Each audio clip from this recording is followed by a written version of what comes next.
We find missing people who have slipped through the cracks, and we bring them home. I am going to find your son.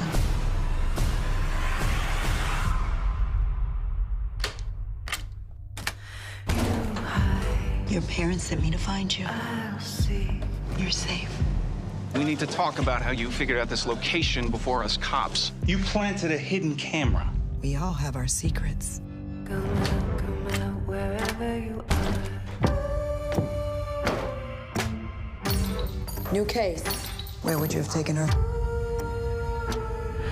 No need to run too far. I won't let what you did to me be for nothing. Whatever it takes. I tell you what to help with, and you help with it. Quite the partnership. We're not partners. You're a monster. You think you're not like me? The ones that no one else seems to be looking for. We find them, and we return them safely. You are so self-righteous. You kidnapped a child. And you kidnapped a man. That house is a mini prison. Let's build a profile. I trained you well. You can't manipulate me. But I did. Your clients would never be found if it weren't for me. Tell me that you need me. You think you're in control, but you're not. Tell me that I'm your partner. Come out, wherever you are. You want to be here, don't you? Remove the chain and find out.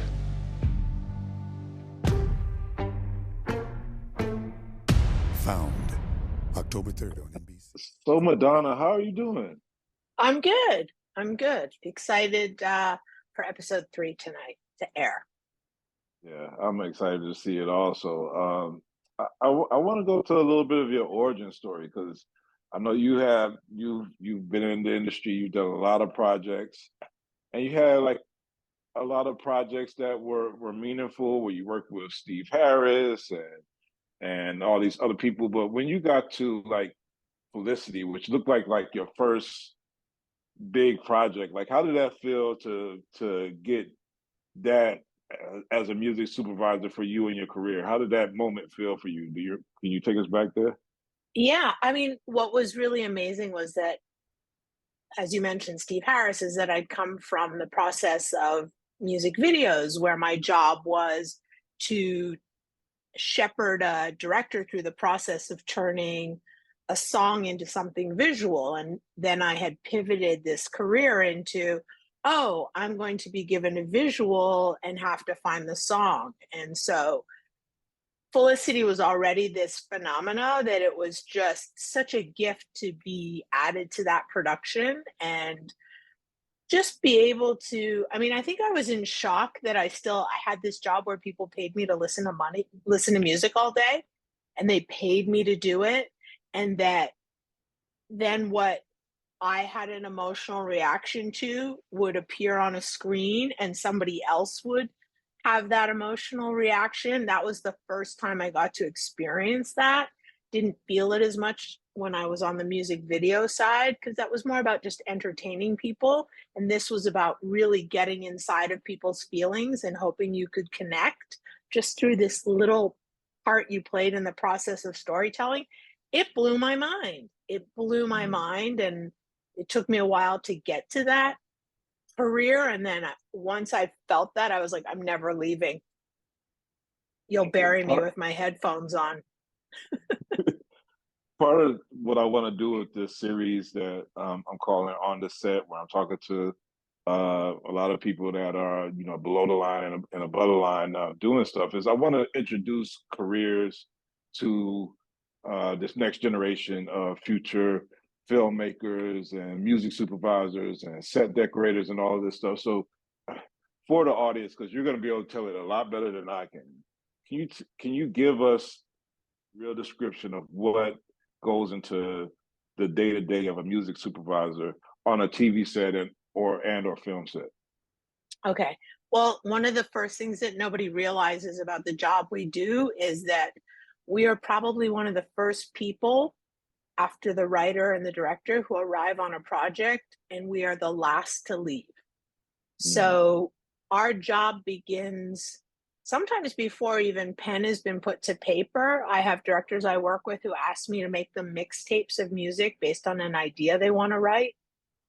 And I send them that. And so my job starts with, what is the story? How do I contribute a musical character? Because even though it's not a human being, it's a character on the screen. And my responsibility is to shepherd the project through lending my support to the composer who is creating the original music. Anything that is not original music falls into my domain, be that finding songs that are placed into the project, having songs created, if I have an actor who sings, if I have to book a band to appear in the background in a bar, all of those things are my initial creative responsibility. And then the not so fun part is I'm also responsible for the legal side, papering every single note of music that I put on a screen must have paperwork attached to it, licensing agreements, stuff. I don't like to talk about that because nobody likes that part, including myself. But it is a big part of the process, and it involves having really good understandings of the letter of the law and then really good relationships with the people who provide the music. Well, I'm sure like the artists like to talk about it because that seems like another way that they could get paid. And I mean, when I think about, there's so many great movies or TV shows with great music. First think about like New York Undercover, which was like always had this great music it would introduce, and I think about Sade in Indecent Proposal. I think that was Indecent Proposal where she had the where it was just such a part of like the movie. But is this like a significant pay, or is it like work for hire for the artists? Do they get to participate when in some of these deals, like, or is it like kind of like a clearance fee for them when they get music placed? If it's pre-established music, it's a clearance fee on two sides, on the master, whoever owns the song, and then on the writer's side. I mean, I do love it when a performer is also a writer on the song because, as my career has evolved, a lot of artists are maintaining more ownership of their material because there's, we didn't have Spotify and we didn't have streaming services. There was so many things that didn't exist when I started my career, but because of what exists today and the advancements of technology, artists can own their own stuff. You don't need to be signed to a major label to have a successful career. And as we've all learned, you don't need to be on the radio either, but get a TV placement, and that can break you. That can break your career. Radio playlists have become so small and very specific, unless you're listening to a super independent station like KCRW or, somewhere, under NPR where they don't have a rule to follow of what they play, or they're not a genre specific station. And so, getting a song on TV, if you have good participation and a level of ownership, can be really profitable because the show is shown once, it goes on repeat. There's many ways. Yeah. And that, I personally shout out all the artists on every episode of television I do. I have a public Instagram account that is purely exists for that. And fans of any show I'm working on, every week before the episode airs, I tell you who's in it. And I give you a picture of their album cover because I want you to find them. I want you to discover new music. And if the artist is lucky, someone's going to hop onto iTunes and download something. How has it been working with Nikkei and all the people behind this show Found on NBC? How has this experience been? And just amazing. What was really exciting about doing this was, my first projects with NK were All American, and then I did the first season of All American Homecoming. And, we use a lot of different genres, but it's very sort of heavy, leaning towards hip hop and soul and R&B. And, I had done some other shows like Felicity, like Smallville, where I had, explored very different genres and um, was trying to tell a story with very different emotions. So when I found out that there was this new series and NK wanted me to work on it, I remember saying to her, I said, I'm so excited because you are going to hear a side of me that you don't know. I said, I am going to try and scare the shit out of you on this show. I said, I love this. There's a whole pocket of music that sits in my iTunes that I don't get to place just because it's not appropriate to the story I'm telling. I said, I'm opening up all those doors, and I'm just really excited for not only the really important purpose behind the series and what is highlighting a huge problem in this country, but then to be able to add music to it, highlight that importance, and at the same time make you a little nervous about walking around your house with the lights off. Yeah. Well, I definitely enjoy the series. My last question before we wrap up is well, it's kind of a two-part question. Like how many sisters do we have that's like do we have a lot of sisters in the industry that's in these positions of music supervisor? I know you're part of that guild also, so you must, kind of know the demographics of, I how do. many of us are working. And the second part of it is what what are some of the stages that young people that are musically inclined, that either have the ear or that are musicians, just like how could they what would be like some first steps they could do to try to break in or to try to learn more about this position so that they could, maybe apprentice or try to get there? Yeah, well, to answer the first question, I'm just transitioning out after 4 years of being the vice president of the guild. So I have a pretty good overview of what the membership looks like. I will tell you that a lot of music supervisors, I think we outnumber the men. It's women. There's a lot of women doing this. In terms of women of color, we have, a nice handful of Asian female supervisors, Latinx, and Black. But look, I'm always going to want to see more. And a part of that effort um, during the pandemic, the Guild instituted and created a DEI committee whose job it was to open up the doors, remove the mystery of what it is that we do. And this is going to answer your second question, that would allow a more diverse population of people to be doing this job. And, there are segments of our population who don't even know this exists. You live in a certain underserved neighborhood, nobody's going to show up and tell you that this is a job. No one's going to tell you that if you love music, there's something that you can be outside of being a musician.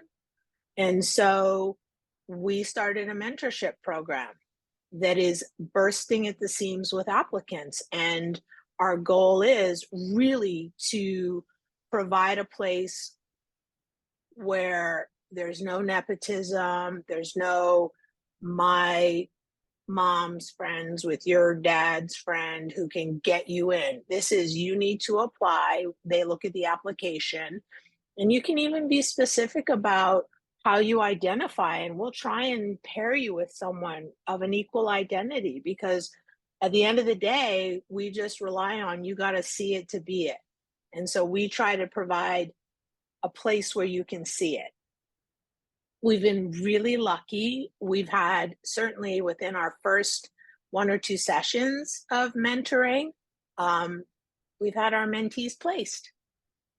They come out, they may not have a tremendous amount of experience, but they've shown the commitment to 6 months of being there and going through this program with a music supervisor. And sometimes at the end of it, the supervisor will take them on as an intern. So the opportunities are, you can intern for a music supervisor, you can go work for a music placement sync company who services music supervisors.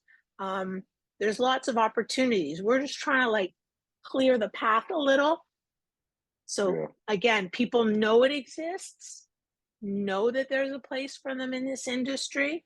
My biggest beef is I can, through these programs, create a million amazing supervisors and specifically people of color.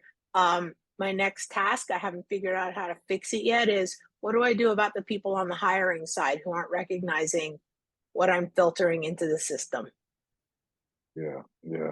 Well, that's something we all got to go through. I know you're wrapping up for time, but I've asked everybody else this before, so real quickly I got to ask because I know that AI has been infiltrating all these industries from UAW auto workers to the actors to the writers.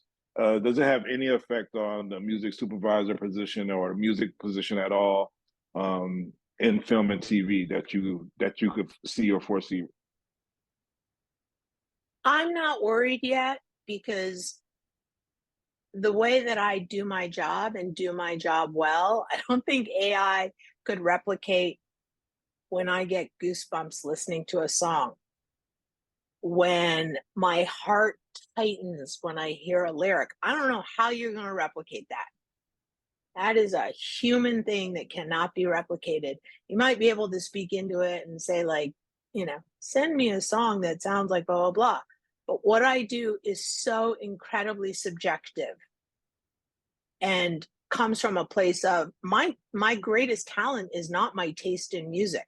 My greatest talent in order to do my job well is I'm a people watcher. I drink in everything I see in people, every little environment, and all of these components create a recipe for every single scene, every single story, and that informs what the music is. And the last step is what if my gut tells me I'm right or I'm wrong. I don't know how AI thinks they can get in my stomach and do this job. I don't think they can. I think when they got Madonna Wade Reed on the set, they got the right person. And thank you for joining my On the Set podcast and informing Absolutely. the next generation of filmmakers like how to get it done and how to be great like you.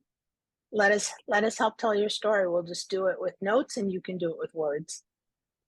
Thank you for your time. Thank you.